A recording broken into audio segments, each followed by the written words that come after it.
So you have to start by telling us the kind of history of the film, which was kind of interesting to hear in the film.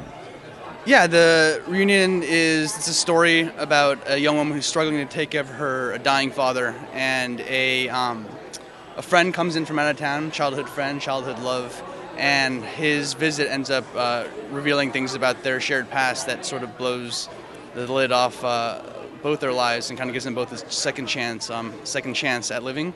And it's a drama, it started, as I mentioned in the screening, as a comedy, which is a dark comedy, which evolved into a drama, but it is based somewhat off personal experience, then also off of this experience I've done counseling abuse victims through my church, and really it was very much a labor of love. Everyone you see here, Tad and Jessica, were amazing performance. Danny shot the film, Yukaku edited it. It was really sort of a family affair, and everyone donated their time, and I was just really grateful to have such a passionate and supportive team, because filmmaking is, of course, never a one-man show. So we shot it 6 days. It was the final film I made as a graduate student at USC, and starting to tour festivals now and getting some good attention. Asians on Film being our first awesome interview. Oh, well, yeah. I mean, personally, since I've seen it, I'm glad you didn't make it a comedy, because I mean, maybe it would have been okay as a comedy, but it's such a great drama. I mean, I just like dramas anyway. But so now, if I could just ignore you for a moment. No, I'm just messing with you. It's okay. No, because I want to talk to these two, because I think for knowing what it's like for actors to kind of, when you have to do the kind of darker stuff, that's a little bit harder. You got to find something that makes you kind of get to that place. I mean, I think it's harder than comedy. Maybe some people don't. So maybe you can tell us how you got involved with the film project and how you got yourself into that place to do those roles.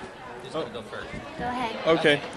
Yeah, for me, I said back there, I auditioned for the role. He gave me the speech, and I did it. And it was just really doing the actions that were required of the circumstances and the material. I did draw on, I guess, experiences from my own research, and also from my father, who went through a similar experience in the movie. And yeah, it was a very, very good material to work with. When I first got the script, it read really well to me. I cried reading it. So I was like, okay, I really want to do this.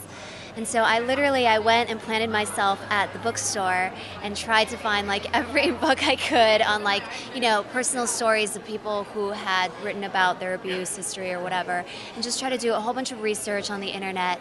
And then after that, I just kind of tried to work through, kind of figure out who this girl was and what she was going through at this point in her life.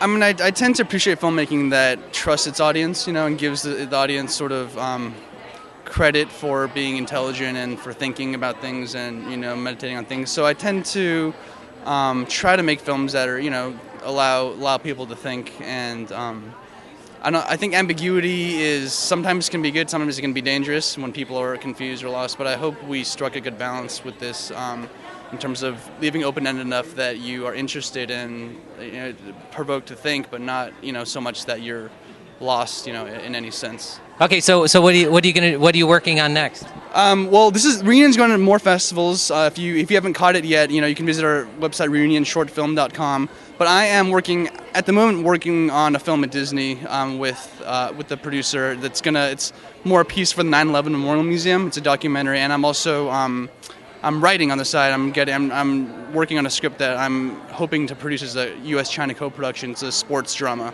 but that's sort of what's in the works right now. And promoting and sending this film around. It's sort of a part-time job in and of itself. So got our hands full with it.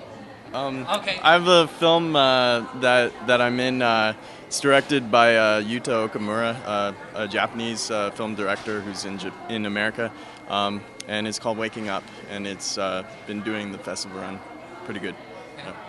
this summer, you guys should tune in to MTV's Awkward. The second season's going to start, and my character will come in the second episode. So you'll kind of see what happens there. And there's a couple other things happening too. But we know about. Come on, you can't just say awkward. She's a bitch. Just say it. So she's this girl who means really well, but she may have her hands in the few things that, are a little sketchy.